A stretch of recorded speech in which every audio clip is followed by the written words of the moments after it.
Welcome to the 26th episode of A Change of the Chance. My name is Ryan Lowe, and it is my goal to educate listeners, especially young ones, on the issues in this world by interviewing different experts who can lead us into the charge for change. Every so often, I get to interview changemakers on location. So today, I am in Chennai, India at the Zoho Corporation campus talking to Mr. Rajendran Dandapani, head of Zoho Schools of Learning, where I have been lucky enough to shadow the classrooms. Zoho is a 26-year-old technology company. Its culture and founding philosophies are drastically different from most corporations out there. At Zoho, employees are like family, and maximum profit is not the priority, at least not in exchange for disruption of culture and employee and customer satisfaction. Zoho also believes that traditional college degrees do not need to be a requirement for its hires.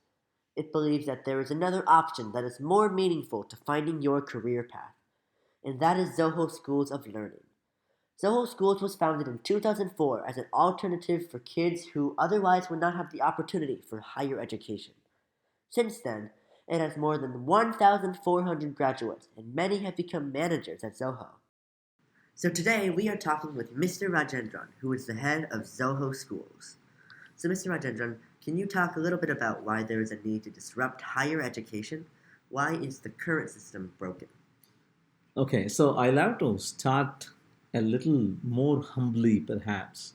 So I don't want to say we started because the current system was broken or we started with a need to disrupt something. Yeah. So Zoho is a different kind of company, a unique company. And more important, we started because we had a need that wasn't being fulfilled by the current education system. We weren't a very famous brand either at the time, so we couldn't just wait for the best talent to come knocking at our doors. So we had to go to the real ends of the world looking for talent, and the kind of people we saw there, for the most part, were not really equipped. They claimed to be software engineers. They claimed to have finished a 4 year degree in computer engineering, but they lacked the context. They hadn't learned it in an experiential manner. And most of the stuff they had learned was irrelevant by the time they graduated out of college. And so they ended up being trained here at our company even after they had supposedly done a full 4 year degree course. The other problem that we noticed was most of our people who were great computer engineers here didn't actually do computer engineering back at school. So there were electronics engineers, there were liberal arts and language specialists who had developed a liking for software, and they weren't really keen on getting more marks in Java 101, but they were interested in hacking. They were interested in solving a problem that they had using software. So we were looking at problem solvers, we were looking at hackers, and we couldn't get any. So we thought, why can't we start something that will probably help our own need? Yeah, so that's how Zoho Schools was born.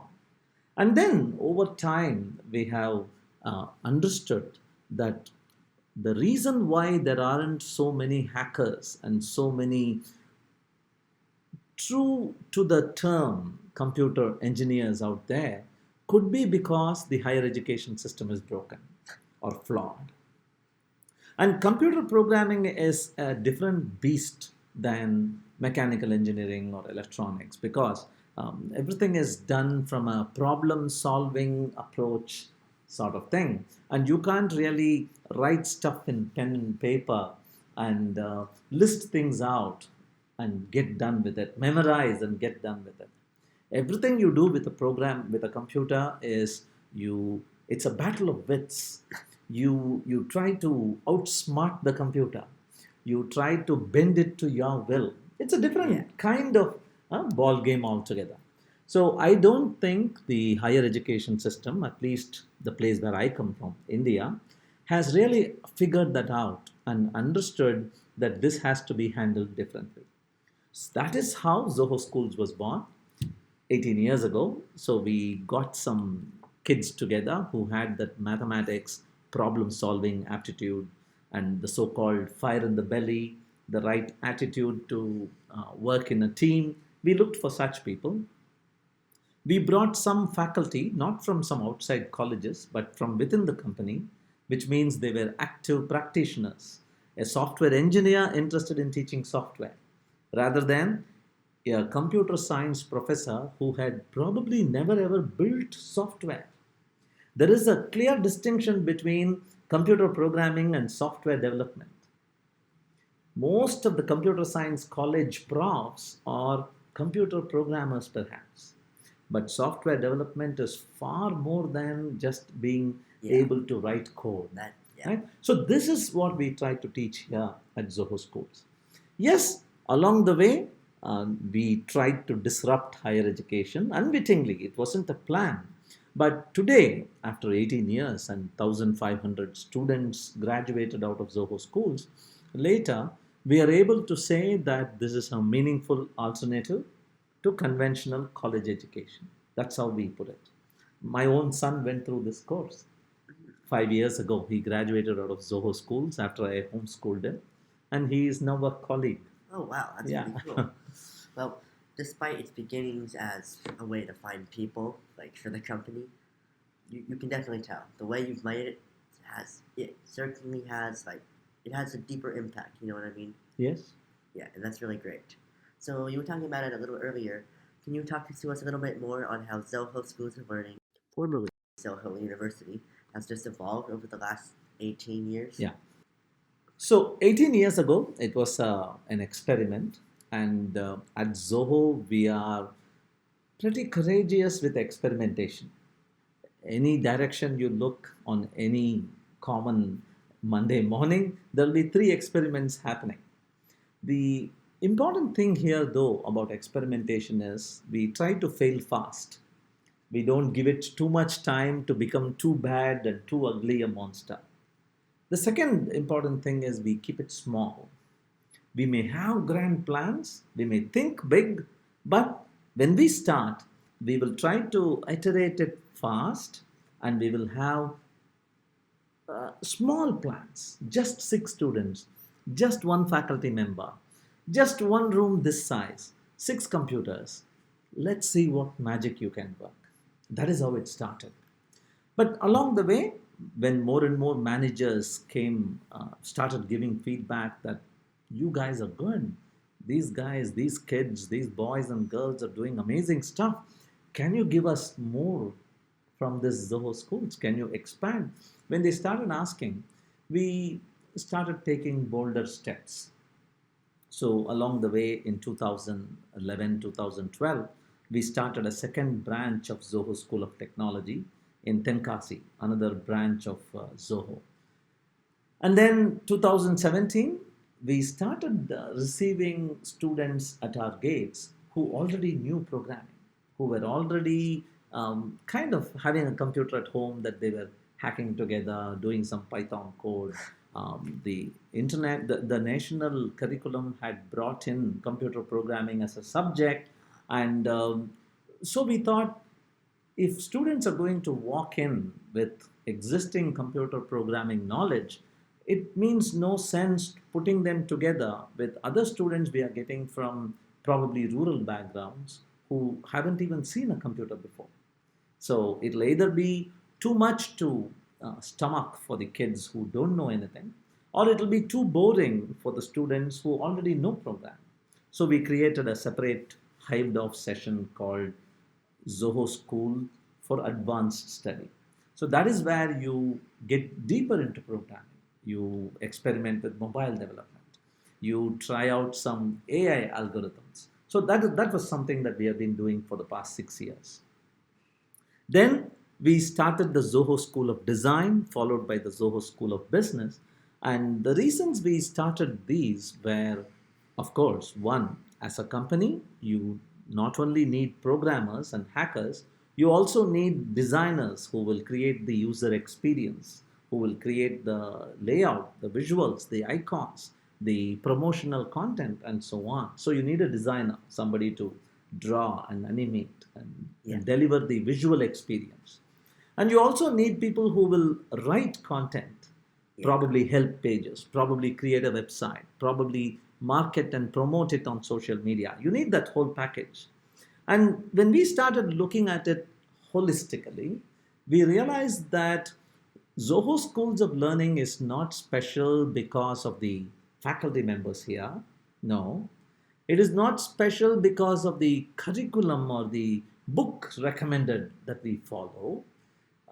The one or two things that are special about Zoho Schools here is the fact that it is running inside a company. Oh, yeah. Right? You share lunch, you share the cricket ground, you play together, you rub shoulders informally in the corridor. You get to meet managers, you get to meet your seniors, your colleagues. So that is how I even use a term there. I call it osmotic learning.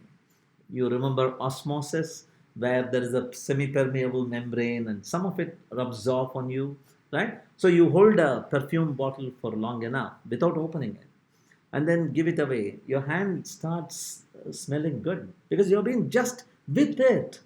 You're not learning anything directly in a classroom from that manager, but you are with that manager. You share working space with them. So we thought there is nothing special about the technology program that we can't reproduce in the design program or the marketing program. That is what gave us the courage to start off on these programs. Interestingly, the marketing program and the design program have received great reviews, as good as the reviews we have been getting for the past 15 years for the technology school. So today, around 250 students walk into our campus every year, and about 40 of them are from the School of Business, around 25, 30 of them would be from the School of Design, and about 150, 200 of them would be from the School of Technology. And I want to iterate that again, just like I love how Zoho Schools is meant for a company, yet it still has all these amazing impacts across low income communities and uneducated people who need more opportunities. Yeah. So it's great. It helps everybody. So what have you been the most proud of in Zoho Schools? Okay, I have been involved with it since inception, since the first day when we all got together and the idea was born. So I'm proud of every day I get to work with these students. That's my smart answer to that question. But looking back, if you want me to highlight one thing that I'm truly proud of having achieved here at Zoho Schools is any system requires a counter system, however small or however large, that thumbs the nose at the main game and says there is another way you can play it too. Yeah.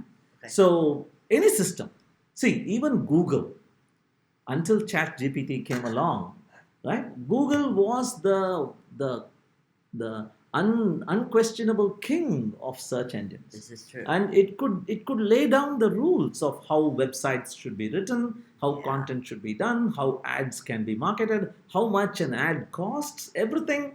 Google had the sole right to play the game. And when another person comes in, that's the time they panic. They tell this famous story about fish in Japan, that dead fish, the people didn't like it in the market. So they started bringing live fish in a tank. Have you heard of this story? I have not. Okay, so they started bringing live fish in a tank. And the people who bought the fish, they liked it that it was alive, but something was missing in the taste. It's not like the saltwater sea fish because it had traveled in the tank for probably a week to reach the shore. And then one guy came up with the idea to drop a shark into the tank of fish. So there were 100 fish in the tank and one shark. And along the way, the week that it had taken to travel from the sea to the coast, probably 5 fish were eaten by the shark. But the rest of the 95, they were alive, agile, awake, and full of energy. And Yeah. these people who bought the fish at the market wondered, what did you do? They are so good, they are so tasty. So the point I'm making here is any system to really do well requires somebody to question it, requires somebody to ask why not, why should it be always done the way it has been done. Somebody once said, if you look at vehicles for transportation, the original Ford will look very different from a Tesla today. The original game of basketball will look very different from the way it is being played in the Yeah. NBA today. Oh, yeah. But if you enter a classroom, there is a teacher up there who is facing the board, and there are students, each having their own little table, pencil and pen and note. And 400 years ago, classrooms were like that. Nothing much has changed. So, can we be a little agent of change? Can we show the world that you can attempt and try things differently too? That was something that we tried here at Zoho Schools. I wouldn't say we have succeeded 100%, but we have succeeded enough for a private company like Zoho, which is focused on doing well in the market, bringing amazing software to its customers. For such a company to devote enough time in this talent pool, talent manufacturing area, and in a way, we have also been empowering society, demonstrating that talent is universal everywhere. That is something that I'm truly proud of. Yeah. Well, on that, first of all, you have been pretty successful in making your own shark for education. Yeah. That is for sure. Them the important art of learning on the go. We teach them how to learn by themselves. But beyond all that, we also infuse the culture of Zoho, Yeah. what it means to be in a company like Zoho, what's the importance of longevity, what's the importance of understanding the values that Zoho swears by. So those are important. So I would like to aim for a 50% impact on the Zoho recruitment. And that's one thing. The second would be I would like to introduce a more holistic learning platform than it is today. Today, we graduate students from the technology school, from the design school, from the business school, and each of them learn vertically, specifically to their domain. Yeah. But I hate that there aren't enough generalists out there. Yeah, that range that people talk about. You must have heard of the word polyglot. Oh, yeah. Yes. So we want to see if there can be a high tech polyglot out there. Somebody who can hold his own or hold her own, not just in technology, but even in the spheres of design, spheres of customer experience, marketing, sales. Can we create somebody with such a multi dimensional skill? That is something that I would focus on.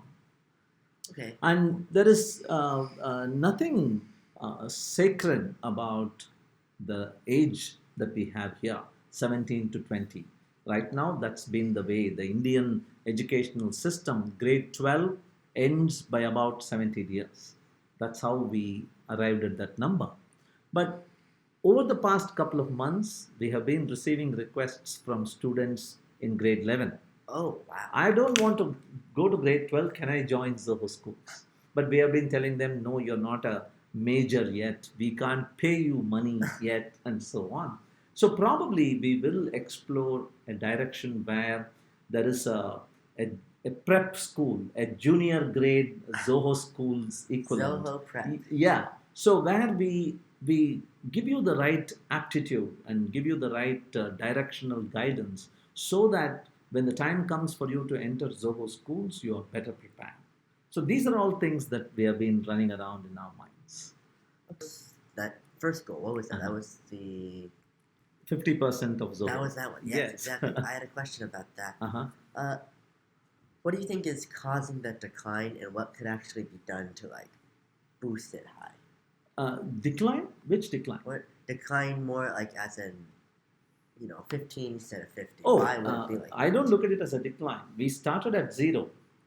100% of Zoho's recruitment happened around the world, from colleges around the country. And then when Zoho Schools came into the game, it started contributing more and more students, Okay. graduates. That's really And so from zero, we have grown to 15. I would like to grow to 50. That's So how then- I would put it. what would be done to like do Yeah, that? what should we do to do that? Probably we should focus a little more on this horizontal learning that I talk about. So we don't see programming languages or dime a dozen today. One more is being launched day after tomorrow, another will be launched before the student graduates. So you need to understand the bigger picture, as they say. So what's the art of problem solving? What's the art of computer programming? And not the nitty gritties, nuts and bolts of a specific programming language. The same holds for design, the same holds for marketing. Today it is Twitter. Tomorrow there might be another social media tool that will have its own rules of engagement. But what's the end result of it all? You have a message to share, and you hope you have an audience to listen to you. So, how do you make that connection? How do you empathize? How do you learn to persuade? These are things that we want to teach the students beyond just dabbling in tools. Anybody can learn tools. Probably YouTube has a video Yeah. tutorial for it already. How can we share our experience? How can we give you stuff that nobody else can give you? That would be what we will focus more on. Okay. Yeah. And just like all your other points. Mhm. Those are some great goals to have. Yeah. Yeah.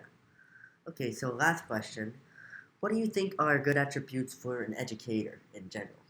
Right. So, one of the most important attributes for an educator is that they should realize that they need to be learners too.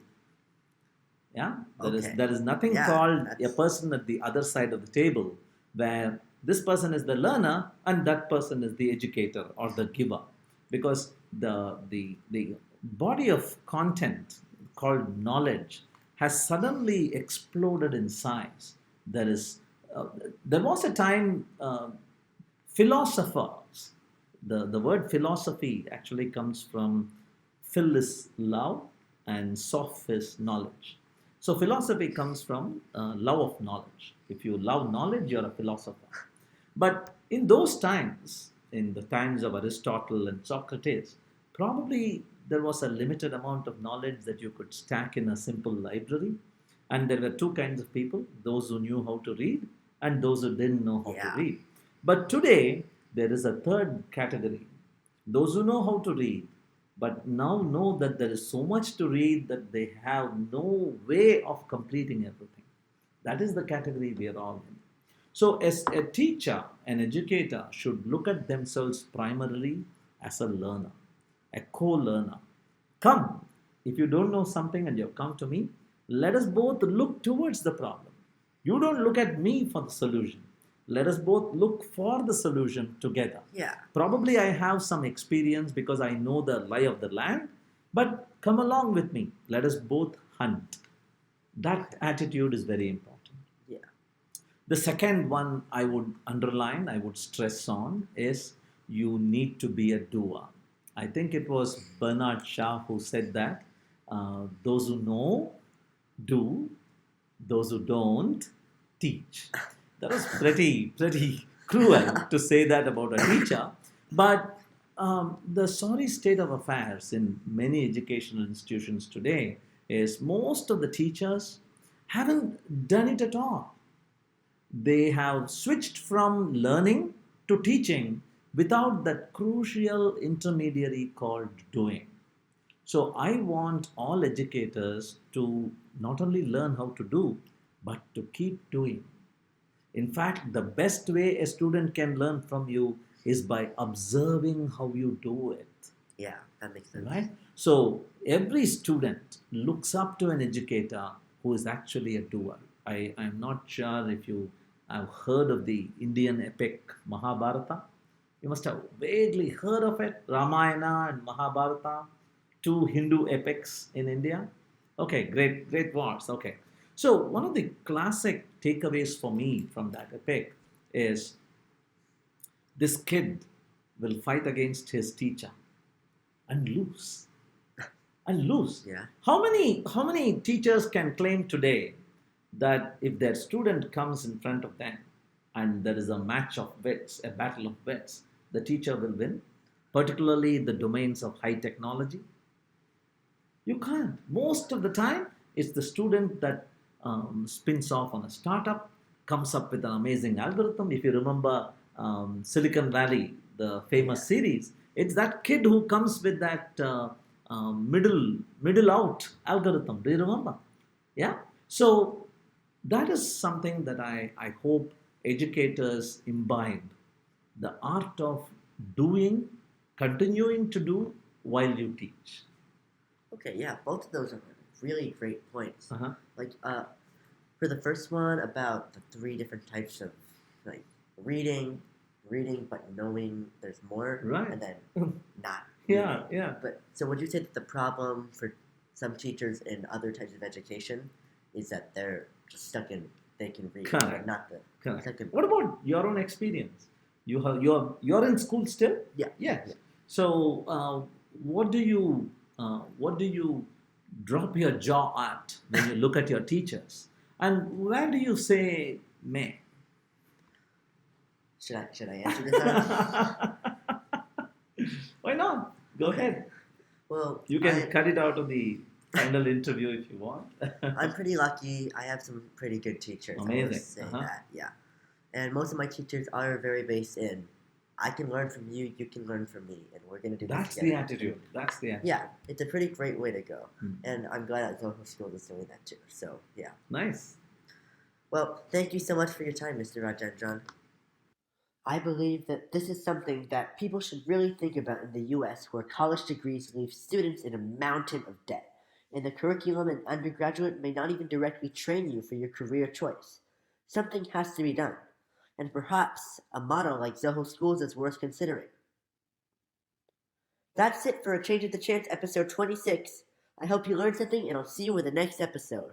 Bye!